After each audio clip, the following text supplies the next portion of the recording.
ശരീരമാസകലം വേദനകളുമായിട്ട് O P ഡിയിൽ കടന്നു വരുന്ന രോഗികളെ നമ്മൾ ഡോക്ടേഴ്സ് ഒരുപാട് കാണാറുണ്ട്. അപ്പോൾ അവരെ നമ്മളിട്ട് കുറേയൊക്കെ ടെസ്റ്റ് ചെയ്ത് നോക്കും, ബ്ലഡ് ടെസ്റ്റുകളും അതുപോലെയുള്ള സ്കാനിങ്ങുകളും ഒക്കെ ചെയ്ത് നോക്കുമ്പോഴും ഒരു രോഗാവസ്ഥ നിർണ്ണയിക്കാൻ പറ്റാത്ത രീതിയിലുള്ള ഒരു അവസ്ഥയിലേക്ക് കടന്നു പോകുന്നുണ്ട്. അങ്ങനെയുള്ളൊരു അവസ്ഥയെക്കുറിച്ച് സംസാരിക്കാൻ വേണ്ടിയാണ് ഞാൻ ഇന്നെത്തിയിരിക്കുന്നത്. എൻ്റെ പേര് ഡോക്ടർ രാകേഷ്, പെയിൻ ഫിസിഷ്യനാണ്, രാജഗിരി ഹോസ്പിറ്റൽ, ആലുവ. കൂടുതലായിട്ടും ഈ ഒരു അവസ്ഥ കണ്ടുവരുന്നത് സ്ത്രീകളിലാണ്.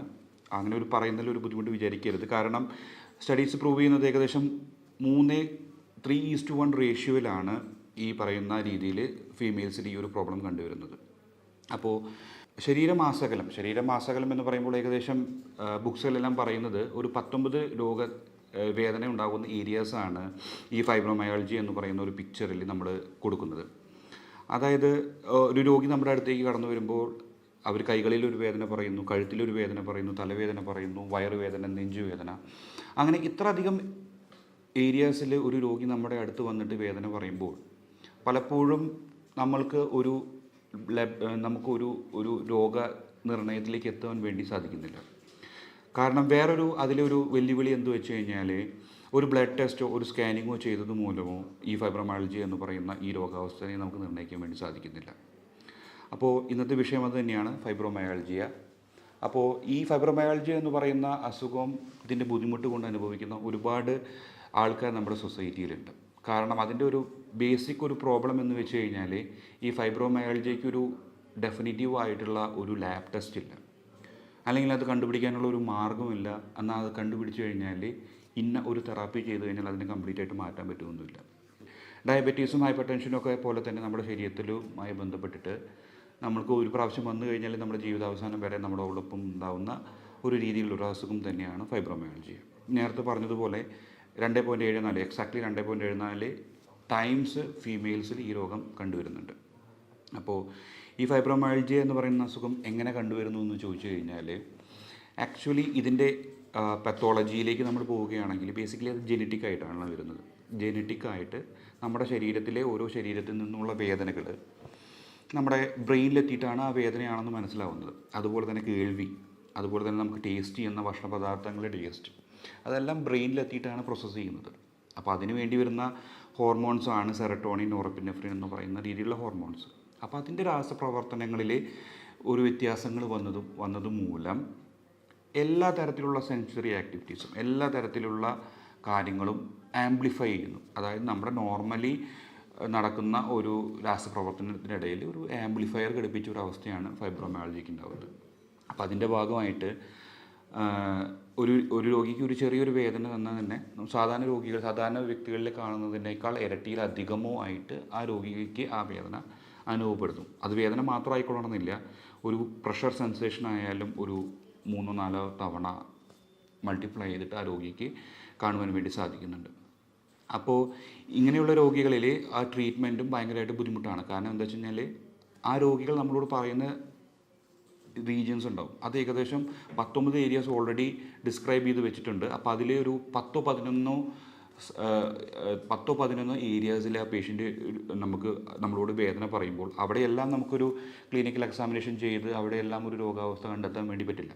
കാരണം ആ വേദന പറയുന്ന അവസ്ഥയുള്ള ഒരു സ്ഥലത്തായിരിക്കണമെന്നില്ല ആ രോഗിയുടെ പ്രോബ്ലം. ആ ബ്രെയിനിലോ അല്ലെങ്കിൽ ആ ബ്രെയിനിലേക്ക് കണ്ടക്ട് ചെയ്യുന്ന സുഷുമ്ന നാഡിയിലോ ഒക്കെ ആയിരിക്കും രാസപ്രവർത്തനങ്ങളുടെ ബുദ്ധിമുട്ടുകൾ മൂലമായിരിക്കും ഈ ഫൈബ്രോമയാൾജിയ ഉണ്ടായിട്ടുണ്ടാവുക. അപ്പോൾ നമ്മൾ ട്രീറ്റ്മെൻറ്റും ആ വേദന ഉണ്ടാകുന്ന ആ ഭാഗത്തെ അനുബന്ധിച്ച് ചെയ്തിട്ട് കാര്യമില്ല. ഇതിനോടൊപ്പം തന്നെ ഈ വേദന മാത്രമാണോ ഈ ഫൈബ്രോമയാൾജിയുടെ ലക്ഷണങ്ങളെന്ന് ചോദിച്ചു കഴിഞ്ഞാൽ അത് മാത്രം പോലെ അതിനോടൊപ്പം തന്നെ ആ 5-6 അതിനോടൊപ്പം നിൽക്കുന്ന സിംറ്റംസ് ഉണ്ട്. അതിലൊന്നാണ് ഫറ്റീഗ് എന്ന് പറയും. ഫറ്റീഗ് എന്ന് പറഞ്ഞു കഴിഞ്ഞാൽ രാവിലെ മുതൽ രാത്രി വരെ ഒന്നും ചെയ്യാൻ തോന്നാത്ത രീതിയിൽ ആകെ തളർന്നിരിക്കുക, ഒന്നും ചെയ്യാനൊരു ഉത്സാഹമില്ലാത്തൊരവസ്ഥ. അതിന് നമ്മൾ 0 മുതൽ 3 വരെ ഗ്രേഡ് ചെയ്യുന്നുണ്ട്. പിന്നെ രാത്രി ഒരു 7-8 മണിക്കൂർ ഉറങ്ങിക്കഴിഞ്ഞാലും രാവിലെ എണീക്കുമ്പോൾ ഫ്രഷായ പോലെ ഫീലിംഗ് ഇല്ലാത്തൊരു അവസ്ഥ, അതിന് നമ്മൾ 3 വരെ ഗ്രേഡ് ചെയ്യുന്നുണ്ട്. അതുപോലെ തന്നെ ഓർമ്മ കുറവ്, ഒരു കാര്യം ആരെങ്കിലും സംസാരിക്കുമ്പോൾ അതിലേക്ക് ശ്രദ്ധിച്ചിരിക്കാൻ പറ്റാത്ത അവസ്ഥ, അങ്ങനെയും അതിനെയും നമ്മൾ 3-ൽ ഗ്രേഡ് ചെയ്യുന്നുണ്ട്. അതോടൊപ്പം തന്നെ ഹെഡേക്ക്, ഡിപ്രഷൻ പോലെയുള്ള അവസ്ഥ, അതുപോലെ തന്നെ ഇറിറ്റബിൾ ബവൽ സിൻഡ്രോം, അതായത് വയറുവേദന, വയറിളക്കം പോലുള്ള അവസ്ഥ. അതിനോടൊപ്പം തന്നെ ഒരുപാട് അധികം വേദന അല്ലാതെ തന്നെ ഫൈബ്രോമയാൾജിയുടെ ഭാഗമായി നിൽക്കുന്ന ഒരുപാട് സിംറ്റംസ് വേറെയുണ്ട്.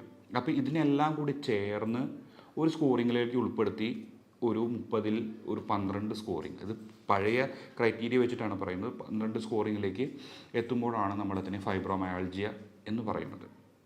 അപ്പോൾ ഈ ഫൈബ്രോമയാൾജിയ, ഈ സ്കോറിങ് എന്ന് പറഞ്ഞാൽ ഒരേ രോഗിയിൽ തന്നെ പല അവസ്ഥകളിൽ ഈ ചിലപ്പോൾ 8ലേക്ക് പോകാം, ചിലപ്പോൾ 25ലേക്ക് പോകാം എന്നുള്ള രീതിയിൽ ഒരു രോഗിയിൽ തന്നെ അത് വ്യത്യസ്തപ്പെട്ട് എടുക്കാനുള്ള ചാൻസ് ഉണ്ട്. അല്ലെങ്കിൽ നമ്മളിൽ ആർക്കെങ്കിലും ഒക്കെ എന്നെങ്കിലും ഒരു ഫൈബ്രോമയാൾജി ഉണ്ടാകാനുള്ള സാധ്യത ഉള്ള രീതിയിൽ 8ലൊക്കെ നിൽക്കുന്ന ഒരവസ്ഥയുണ്ട്. അപ്പോൾ അതെങ്ങനെ ഫൈബ്രോമയാൾജിയിലേക്ക് പോകുന്നു എന്ന് ചോദിച്ചു കഴിഞ്ഞാൽ അതിന് 2 മോഡൽസാണ് പറയുന്നത്. ഒന്ന് ബ്രെയിനിൽ നിന്ന് താഴേക്ക് വരുന്ന ഒരു മോഡലും ഒന്ന് താഴെ നിന്ന് മുകളിലേക്ക് വരുന്ന ഒരു മോഡൽ. അതിന് bottom up model, top bottom model എന്നിങ്ങനെ 2ആയി തരംതിരിക്കും. അതിൽ ടോപ്പ് ടു ബോട്ടം മോഡൽ എന്ന് പറയുകയാണെങ്കിൽ അവർ ജന്മനാ തന്നെ ഒരു ജനറ്റിക് വർക്കപ്പിൻ്റെ ഒരു വിഷയം കൊണ്ട് അവരെന്ത് ചെയ്യും, അവർ ഓൾറെഡി ഫൈബ്രോമയാൾജി, അവർക്കൊരു പ്രത്യേകിച്ച് ഒരു രോഗം വരണമെന്ന് നിർബന്ധമൊന്നുമില്ല. അവർ ജീവിതത്തിൻ്റെ ഏതൊരു സാഹചര്യത്തിൽ ഒരു ഫൈബ്രോമയാൾജി രോഗിയായി മാറും. ഈ പറഞ്ഞ 30 സ്കോറിങ്ങിലേക്ക് വേണ്ടി വരുന്ന കാര്യങ്ങളെല്ലാം ഉൾപ്പെട്ടിട്ട് ഒരു ഫൈബ്രോമയാൾജി രോഗിയായിട്ട് മാറാനുള്ള ചാൻസ് ഉണ്ട്.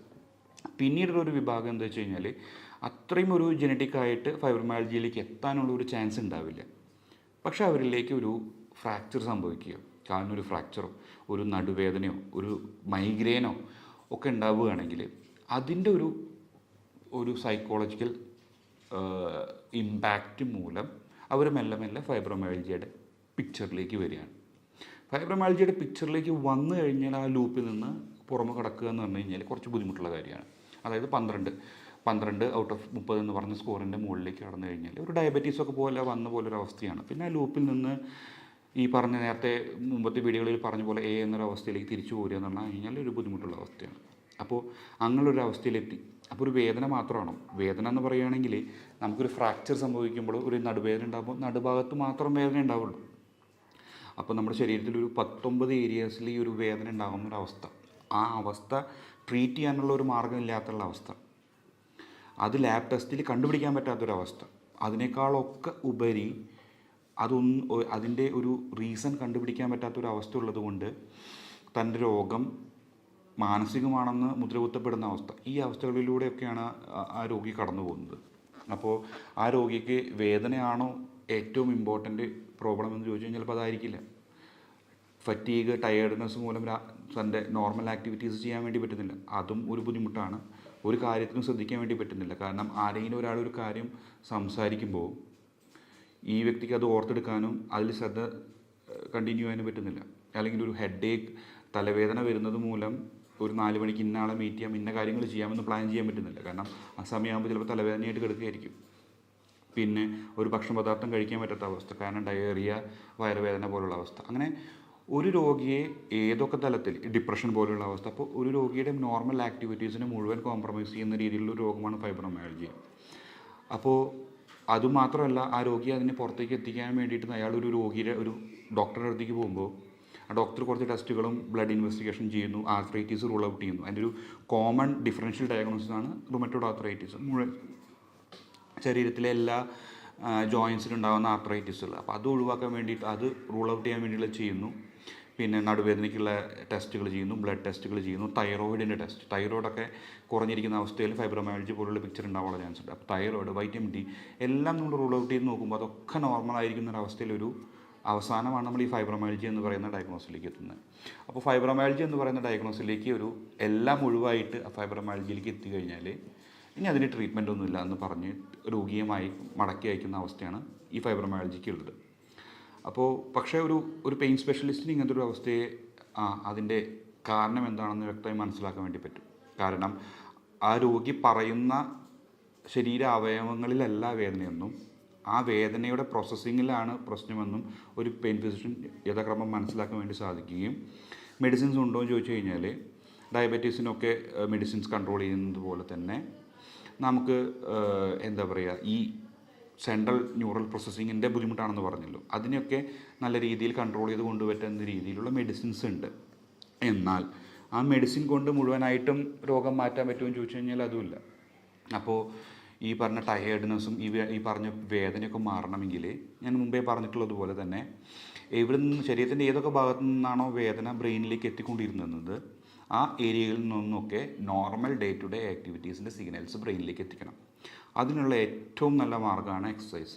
അപ്പോൾ ഫൈബ്രോമയാൾജിയ എന്ന് പറഞ്ഞാൽ വരുന്ന രോഗിക്ക് അനങ്ങാൻ പോലും പറ്റാത്ത രീതിയിൽ വരുന്നൊരു രോഗിക്ക് ഉടനടി ഒരു 30-40 മിനിറ്റ് എക്സസൈസ് പറഞ്ഞു കഴിഞ്ഞാൽ ആ രോഗി വീണ്ടും വേദന എക്സസർബേറ്റ് ചെയ്ത് അല്ലെങ്കിൽ കൂടിയിട്ടാണ് നമ്മുടെ അടുത്തേക്ക് തിരിച്ചു വരിക. അപ്പോൾ അത് പറ്റില്ല. അപ്പോൾ നമുക്ക് ചെയ്യാൻ പറ്റുന്ന ഒരു കാര്യം എന്താ വെച്ച് കഴിഞ്ഞാൽ ഈ മെഡിസിൻ, ഈ ഫാർമക്കോതെറാപ്പി എന്ന് പറയുന്ന ഈ മെഡിസിൻസിൻ്റെ ഒപ്പം തന്നെ ഈ പറയുന്ന ഹോട്ട് ഫെർമെൻറ്റേഷൻ, കുറച്ച് ചെറുതായിട്ടുള്ള ഓയിൽ മസാജ്, അതിനോടൊപ്പം തന്നെ normal day to day activities aggravate ചെയ്യുക. അത് നമ്മൾ ഇരുന്നോട്ടിരുന്ന് മറ്റൊരാളോടാണ് ഒരു ഫാൻ ഓണാക്കാൻ പറഞ്ഞിട്ടുണ്ടെങ്കിൽ നമ്മുടെ അടുത്ത സ്റ്റെപ്പിൽ നമ്മൾ സ്വയം നടന്ന ആ ഫാൻ ഓണാക്കുന്ന അവസ്ഥയിലേക്ക് എത്തുക. നമ്മൾ ചെയ്ത കാര്യങ്ങളിലെല്ലാം നമ്മുടെ ഡേ ടു ഡേ ആക്ടിവിറ്റീസ്, ദൈനംദിന കാര്യങ്ങളിൽ നമ്മൾ ചെയ്തുകൊണ്ടിരുന്ന കാര്യങ്ങളിൽ അതിൻ്റെ സ്പീഡ് കൂട്ടുക, അതിൻ്റെ എമൗണ്ട് കൂട്ടുക. അതൊരു 2 ആഴ്ച ചെയ്ത് കഴിഞ്ഞാൽ ചെറിയൊരു ഉണർവ് വരും. അങ്ങനെ പതുക്കെ ഓരോ ചെറിയൊരു എക്സസൈസും യോഗയും ഒക്കെ ആയിട്ട് നമ്മുടെ ഡേ ടു ഡേ ആക്ടിവിറ്റീസ് കൂട്ടിയോടൊപ്പം തന്നെ എക്സസൈസും ഒരു 45 to 1 hourലേക്ക് വരികയാണെങ്കിൽ ഈ ഫാർമക്കോതെറാപ്പിയുടെ സഹായത്തോടു കൂടി ഇനി ആവശ്യം വേണ്ടി വരികയാണെങ്കിൽ ചിലപ്പോൾ ഒരു സൈക്കോതെറാപ്പി, അതായത് നമുക്കൊരു കൗൺസിലിങ്ങിൻ്റെ ഒക്കെ ആവശ്യം വേണ്ടി വരുന്നുണ്ടാവും. അങ്ങനെ ഒരു മൾട്ടി ഡിസിപ്ലിനറി എന്നൊക്കെ പറയുന്ന വിവിധ മേഖലയിലുള്ള ഡോക്ടർമാരുടെ സഹായത്തോടുകൂടി ഒരുമിച്ച് നമുക്ക് ട്രീറ്റ് ചെയ്യാൻ പറ്റുന്ന ഒരു അവസ്ഥയാണ് ഫൈബ്രോമയാൾജിയ. അങ്ങനെ സമയമെടുക്കും. ഏകദേശം 2-3 മാസം കൊണ്ട് എക്സസൈസ് എല്ലാം ചെയ്ത് മെഡിസിൻ്റെ എഫക്റ്റൊക്കെ നല്ല രീതിയിൽ വന്നതിന് ശേഷം നമുക്ക് ഈ ഫൈബ്രോമയാൾജിയയെ നമുക്ക് വളരെ രീതിയിൽ കൺട്രോൾ ചെയ്യാൻ പറ്റും.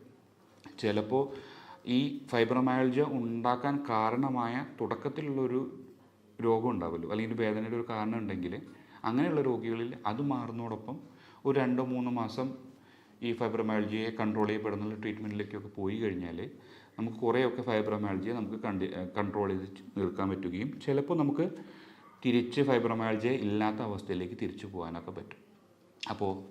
അപ്പോൾ ഈ പറഞ്ഞു വന്നതിൽ ഫൈബ്രോമയാൾജിയ എന്ന് പറയുന്ന ഈ രോഗം, അല്ലെങ്കിൽ ഫൈബ്രോമയാൾജിയുടെ ഒരു ചെറിയ വെർഷനായിട്ടുള്ള മയോഫേഷ്യൽ പെയിൻ, അതായത് ചെറിയൊരു വേർഷനാണ്, പക്ഷെ അതിനായിട്ട് ഒരു ബന്ധവുമില്ല. ശരീരം മുഴുവൻ പേശികളെല്ലാം വേദന എടുക്കുന്ന അവസ്ഥ ഒന്നും നമുക്ക് ബ്ലഡ് ടെസ്റ്റുകളിലോ സ്കാനുകളിലോ ഒന്നും കാണാൻ പറ്റില്ല. എന്നാൽ അതൊരു രോഗമല്ല എന്നുള്ളൊരു തീരുമാനത്തിലേക്ക് എത്താൻ വേണ്ടി പാടില്ല. അതുപോലെ തന്നെ അതിന് ട്രീറ്റ്മെൻറ്റ് ഇല്ല എന്നുള്ളൊരു തീരുമാനത്തിലേക്ക് എത്താൻ വേണ്ടി പാടില്ല. നമ്മൾ നല്ല രീതിയിലുള്ള എക്സസൈസ്, ഫാർമക്കോതെറാപ്പിയിലൂടെ നമുക്ക് ഈ ഫൈബ്രോമയാൾജിയയെ പോലും നമുക്ക് തോൽപ്പിക്കാൻ സാധിക്കും എന്നുള്ളൊരു ഇൻഫോർമേഷനാണ് എനിക്ക് നിങ്ങളോട് പറയാനുള്ളത്. ഇപ്പോൾ ഞാൻ സംസാരിച്ച വിഷയത്തെക്കുറിച്ച് ചെറിയൊരു ധാരണ നിങ്ങൾക്ക് എല്ലാവർക്കും ഉണ്ടായെന്ന് കരുതുന്നു. വേദന സംബന്ധമായ കൂടുതൽ സംശയങ്ങൾക്ക് വേണ്ടി താഴെയുള്ള നമ്പറിൽ ബന്ധപ്പെടാവുന്നതാണ്.